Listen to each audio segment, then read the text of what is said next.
He's the T-Rex of political talk. Alex Jones on the GCN Radio Network.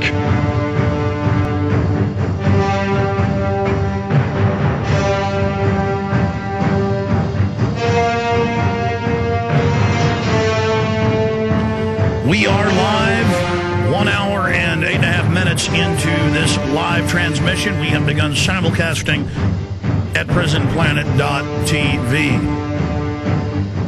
So you can go there right now if you're a prisonplanet.tv member and watch the show live with all the documents, news clip, and material. We're going to be analyzing Barack Obama's speech that he gave, where he laid out his agenda and decode what it really means, and then go through the evidence of all of that. It's about an 18-minute speech. It'll probably take most of the hour for me to go through this.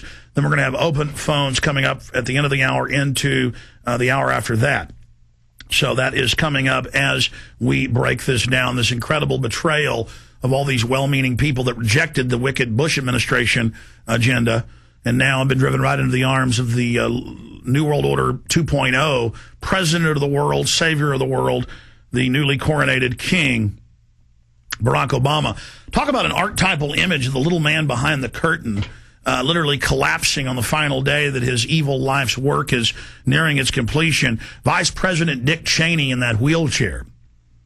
And that's why you don't see him for months at a time, because the guy's had, 6 heart attacks when he's not out in hunting accidents, shooting people in the face. And then I apologize, you shot me in the face, Mr. Vice President. So Bush being booed, Cheney being booed, the people in just incredible euphoria, worshiping Obama. That's exactly what the establishment wants. They bring Bush in, they stage the terror attacks, they build him up as a god. He gets a 92% approval rating, highest in U.S. history since they've been doing polls in the last century for over 100 years.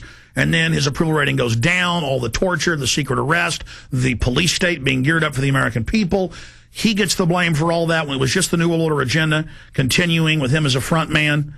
And then in comes Obama. And if you notice during his speech, some of the key things he does is that he'll talk about, we're going to fix the economy, we're going to help you, we're going to bring change, we're going to bring brotherhood, we're going to feed the homeless. All sounds great. And then he says, we're going to track down the terrorists everywhere and keep you safe.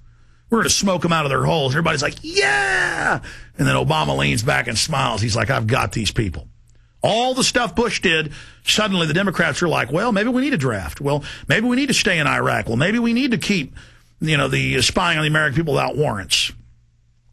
All of that in place, all of that being expanded. You guys earlier were showing me some of those pictures. Yeah, put those up on screen, that particular one of Dick Cheney in the wheelchair. I want folks to get a look at that. I mean, talk about a life of evil, a life of murder, a life of corruption, a life of power. And then look at him at the, nearing the end of his life. I would guess he doesn't live more than 5-6 more years statistically. And he just is an empty husk. I was watching him on television yesterday, just like, he looked like Rehnquist, who administered Bush's last oath and died a few months later of cancer. And I said, Rehnquist doesn't have long to go. And let me tell you, Cheney looks like he's on death's doorstep. But then sometimes he's all animated and jacked up again. Oh, by the way, we've always covered on air, just a segue, the fact that presidents going back to at least Franklin Delano Roosevelt in the 30s had doubles. We know Woodrow Wilson had doubles. And every time I talk about that, people email me, they call me, they laugh at me. Well, it was in the London Telegraph yesterday that Barack Obama does have body doubles, and that there were body doubles all over the event, basically, yesterday. And I've seen this before with Clinton. When he would come to Austin, they would have a body double, because I've been there on the side of the highway, and I'm like, that didn't look exactly like Clinton. And then you learn later that a delivery truck pulled up at the event, and that's what Bill Clinton got out of. But it would never be on the news it was a double. I'd come on air and say, I'm pretty sure I saw a Clinton double today. But I had that story here in my stack, but I've got so many hundreds of articles. Just Google guys in there, because I can't find it in my stack. Barack Obama body double. It's the London Telegraph. And just put that up on screen for folks instead of me just Oh, here it is. I found it. Here it is. London Telegraph, Barack Obama inauguration security team could use presidential doubles. And then they go on to admit that presidents have used doubles, that he does have doubles, that doubles were there, but it kind of leaves it open and nebulous. So there you have it. There is the London Telegraph headline. So many things we talk about, people laugh about. This is not a joke. This is all part of how staged things are. Okay. I'm going to go ahead in a minute or two start getting into Barack Obama and the things he's up to and what his agenda is going to be from his speech, and then decoding how he makes it all sound like the best thing since sliced bread or apple pie, and it's not. Before I do that, I put the call out to listeners yesterday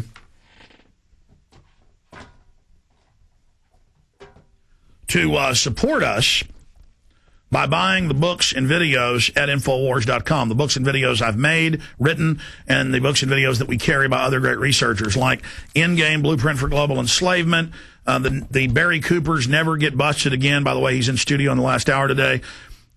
He's put out 2 films. We have these discounted at Infowars.com now on the shopping cart and on the main page. So you can't miss those. Hope you get those. This is one of the best deals we've got. 1995, 3.5-hour film, riveting information. The Money Masters, United States note versus Federal Reserve note. You want to know who the bankers are and their history and understand them. This right here, ladies and gentlemen, is the film that you need to get. The Money Masters, available at Infowars.com. And by supporting us, you not only support us, you support all the other activists we bring on, and you support them because we buy these books and videos from them and then discount them to you on top of it. So Infowars.com, the secure online video and bookstore shopping cart. You can also get a PrisonPlanet.tv membership and see all of my films and thousands of pieces of other media we've done in high quality for 15 cents a day. That supports us and the live stream of the show.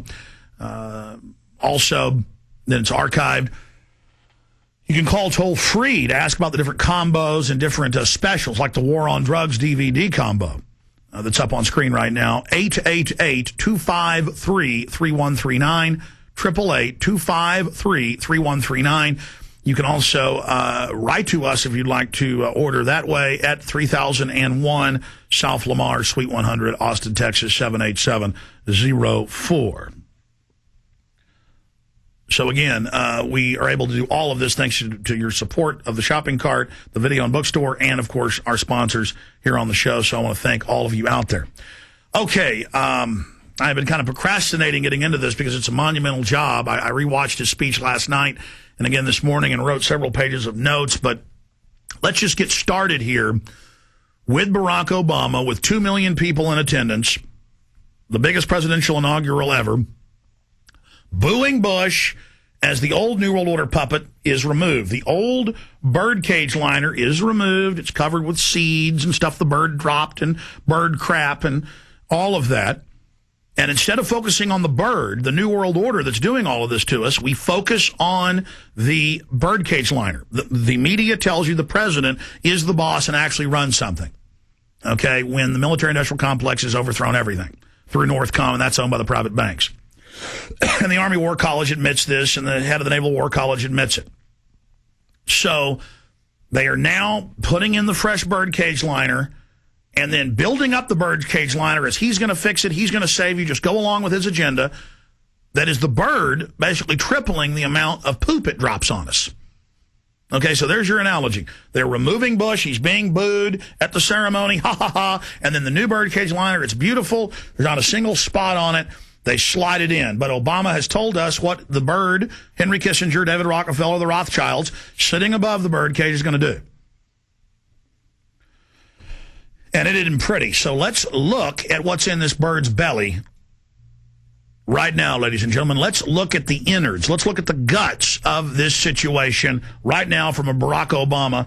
And I will be playing this and then stopping it throughout for the rest of the hour and commenting. Here we go. My fellow citizens, I stand here today humbled by the task before us, grateful for the trust you've bestowed, mindful of the sacrifice